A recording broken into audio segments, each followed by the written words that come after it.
నిన్న MLC election ఓటేద్దామని చెప్పి మా ఇంటికైతే వెళ్ళామండి. 2 డేస్ హాలిడేస్ వచ్చినాయి కదా, అది కాక అందుకని చెప్పి వెళ్ళంగానే మా డాడీ బ్రేక్ఫాస్ట్లోకి మార్నింగ్ ఏం కావాలి అని అడిగారు. నేను ఎప్పుడు గుంటూరు వెళ్ళినా కానీ నాకు మార్నింగ్ బ్రేక్ఫాస్ట్లోకి రెండు ఐటమ్స్ గుర్తొస్తాయి. ఫస్ట్ వచ్చేసి పరోటా, నెక్స్ట్ సెకండ్ది వచ్చేసి కిచిడి. ఇవైతే ఎందుకో తెలీదు, మా ఇంటి దగ్గర చాలా బాగా చేస్తారు. ఎక్కువ పరోటానే తింటాను. పరోటా తింటున్నాం కదా డాడీ, ఈసారి కిచిడి తీసుకురా అని చెప్పాను. కిచిడీలోకి చికెన్ ఫ్రై ఇస్తారండి, టేస్ట్ అద్దిరిపోతుంది. మనమైతే ఇంట్లో చేసినా కూడా అంత పర్ఫెక్ట్గా రాదు. ఇప్పుడు చికెన్ తినకూడదు అని చెప్తున్నారని చెప్పి ఆ చికెన్ ఫ్రై పక్కన పెట్టేసి అది తేకుండా కిచిడి అయితే తీసుకురా అని చెప్పాను. ఈ కిచిడి కోసం మా డాడీ 1 అవర్ లైన్లో నిలబడి వేడివేడిగా కిచిడి అయితే తీసుకొచ్చాడు.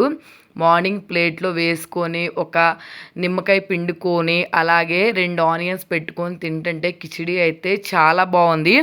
మీలో గుంటూరు ఎంతమంది ఉన్నారు? అలాగే గుంటూరులో ఈ 2 ఫేమస్ అని మీలో ఎంతమందికి తెలుసు? మా ఇంటి దగ్గర అయితే ఇంకా చాలా బాగా చేస్తారు ఈ రెసిపీ అయితే మాత్రం. అలాగే మీరు ఎమ్మెల్సీ ఓటుకెళ్ళి ఓటేసారా? వీడియో నచ్చితే సబ్స్క్రైబ్ చేసుకోండి.